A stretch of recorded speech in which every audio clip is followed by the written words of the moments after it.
Kilalanin si Vince Jimenez, ang nag-expose sa kanyang girlfriend na nagtaksil sa kanya. Netizens, pinagpiyastahan ang cheating issue na inilantad ng content creator na si Vince Jimenez sa publiko. Ito ang buong istorya.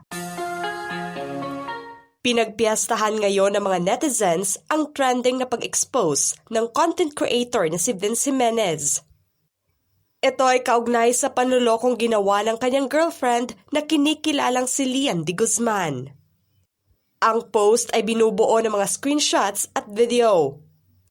Kabilang na ang isang viral clip na nagpapakita sa babaeng nagbubukas ng regalo na naglalaman ng mga nakaprint na screenshot na umabot na ng ilang libong likes at reactions online. Sa kanyang caption, isiniwalat ni Vince na may pagdududa na siya sa katapatan ng kanyang kasintahan sa simula pa lamang ng kanilang relasyon. Ang kanyang mga hinala, aniya, ay napatunayang tama. Ayon sa post, kalaunan ay lumapit ang mga kaibigan ng kanyang kasintahan at sinabi sa kanya ang totoo tungkol sa kung ano talaga ang nangyari sa likod niya. Nabatid na may kinakasamang ibang nobyo ang babae habang nakikisali din sa tahasang trabaho. Bagamat sinabi niyang hindi siya lubos na nagulat, nagpahayag siya ng pagkabigla, pagkabigo at pagkadismaya sa kanyang post. Ibinahagi niya ang pakiramdam na ginamit lamang siya ni Lian upang makales sa gastos. Mabilis na nagdulot ng kontrobersiya online ang revelasyon at naging isa sa mga pinag-usapang paksa noong Kapaskuhan. Kahit na binansagan ng mga netizens bilang isa sa mga kwentong handa sa Noche Buena na hindi mapigilang pag-usapan ng mga tao. Ngunit sino nga ba si Vince Jimenez? Base sa kanyang accounts online, isang content creator siya na may mahigit 200,000 followers sa kanyang Facebook account, kung saan nag-viral ang kanyang post laban sa kasintahan. Makikita naman sa kanyang profile na nag-aral siya sa Polytechnic University of the Philippines sa kursong Information Technology. Noon pa man, aktibo na siya sa pagsali sa mga pageants noong nag-aaral pa siya dahil na rin sa kanyang hitsura. Naging instrumento naman ang mataas na confidence niya sa sarili sa pagsali sa mga pageants kung saan nanalo siyang Mr. and Miss Hannes World Tourism Philippines 2018. At isa sa mga pahayag niya noon kung bakit napili niya ang kursong IT ay dahil noon pa man ay mahilig na siya sa teknolohiya. I took up IT because of my love for online games. As a kid, I was so drawn to computer games and social media platforms like Facebook. I really wanted to discover how these computer programs were designed and I got what I wanted. However, pursuing a modeling and pageantry career is a childhood dream since I was a kid. I look up on those people who are appearing on television, walking on the runway. Nakalagay naman sa kanyang profile na owner siya ng Basic Essentials, isang health and wellness business na nagsimula noong 2020. Dahil sa viral na pagbooking niya sa kanyang girlfriend, may mga netizens naman na inungkat ang kanyang nakaraan. Ayon sa kumalat na impormasyon, hindi lamang ang kanyang girlfriend ang may ginawang kalokohan kundi maging siya rin. May isang netizen na nagsiwalat at naglabas ng baho ni Vince kung saan nadawit naman ang pangalan ni Jean Bonilla, ang CEO ng G21 na pinirahan niya at naging kasintahan din. Gayon din ang pagtawag nila na isang pedophile umano ito matapos na lumabas ang screenshot ng kanyang reply sa isang story ng isang senior high school students. Dahil sa issue, inilarawan ng mga netizens na walang winner for today's video dahil pareho umanong may sabit ang magkabilang kampo. Git pa ng publiko na tila karma umano niya si Lian. Hirit pa na tila for clout lamang ang ginagawa niya sa pag-expose sa cheating issue ng kanyang girlfriend.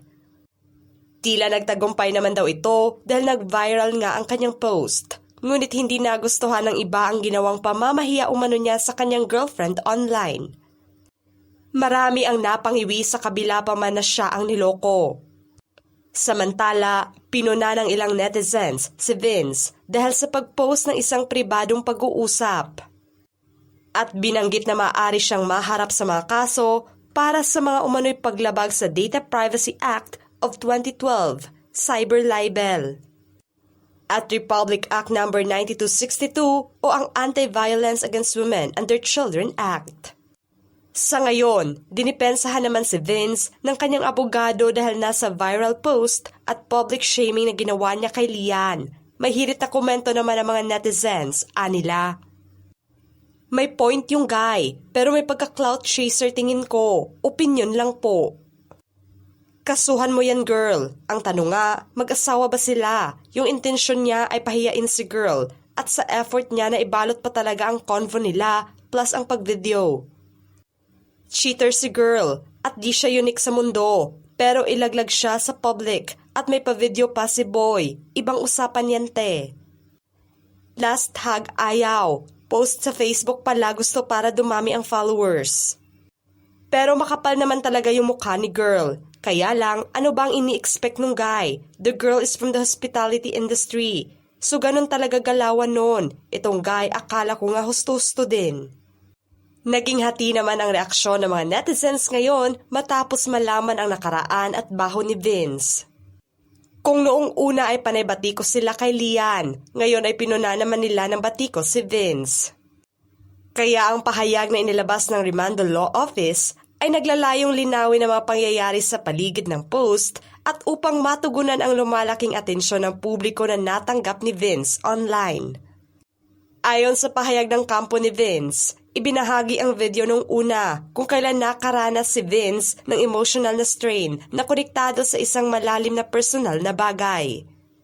Binigyang diin ng pahayag na ang nilalaman ay dapat tingnan bilang isang personal na pagpapahayag sa halip na isang tiyak na account ng mga katotohanan. Nilinaw pa ng abogado na walang malisyosong layunin sa likod ng pag-upload. Idinagdag ng abogado na ang post ay ginawa sa mabuting loob at walang anumang layunin na pukawin ang kontrobersya o makapinsala sa reputasyon. Kasunod ng backlash at malawakang talakayan, si Vince ay naiulat na nagpasya na umatras mula sa karagdagang pampublikong pakikipag-ugnayan sa issue.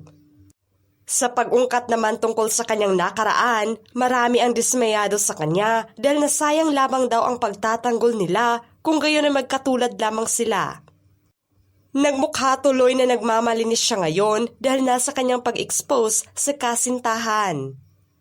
Hirit ng mga netizens na sana'y hindi na lamang niya ginawa ito at niresolba na lamang nila ng pribado. Sa ngayon, may pumanig nga sa bawat kampo, ngunit ang malinaw lamang daw sa isyung ito ay consequences ito sa kanilang actions. Ano ang masasabi nyo sa pagkatao ni Vince Jimenez ang nag-expose sa kanyang girlfriend na nanloko sa kanya? Just comment below.